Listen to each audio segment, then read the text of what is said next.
An ascending triangle is one of the clearest pictures of pressure building on a chart, a flat ceiling of resistance, and a series of higher lows pushing up into it. It tells you buyers are getting more aggressive while sellers hold one fixed line. Here's how to read it and trade the breakout. The pattern has two boundaries.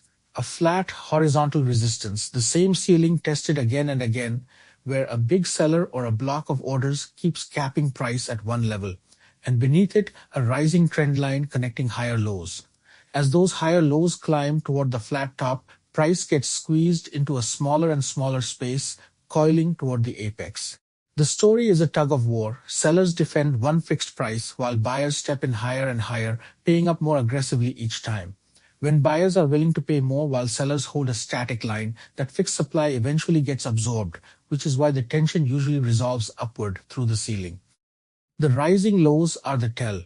They show demand stepping in earlier and earlier, absorbing supply at that flat resistance. It's accumulation in plain sight, and it's why the ascending triangle tends to break in the direction of those rising lows to the upside. The trade is precise. You enter on the close above the flat resistance, ideally on a volume surge that confirms the ceiling has finally broken. Your stop goes below the most recent higher low. That's the tightest logical invalidation. Because if price falls back under the last higher low, the rising support story is broken and the squeeze has failed. Your target is a measured move. Take the height of the triangle at its widest point on the left and project it up from the breakout. And there's a bonus setup. After the breakout, price often pulls back to retest the old flat resistance as new support. That retest gives an even lower risk second entry. Define risk at the last higher low, a measured target above the ceiling. The trap is impatience, buying inside the triangle before the breakout, assuming it must break up. It usually does, but resistance can hold one more time or the triangle can break down. Wait for the close above the flat top. Anticipating it is guessing. Trading the break is a plan. On a real chart, look for that flat ceiling being tested repeatedly, 2, 3, 4 touches of roughly the same price, while the lows beneath it grind steadily higher. Each touch of the ceiling that fails to break is actually constructive here, because it's absorbing supply while the rising lows show demand strengthening. That combination of repeated tests and rising support is the pressure cooker.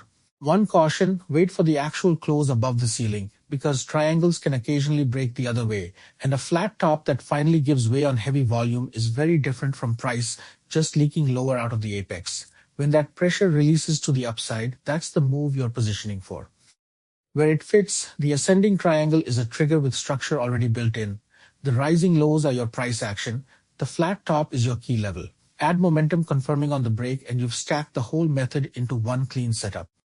So, a flat resistance, rising higher, lows squeezing into it, and you enter on the close above the ceiling. Stop below the last higher low, target the triangle's height. Read the pressure, wait for the release. Subscribe for the full method and trade your own plan. Education, not financial advice.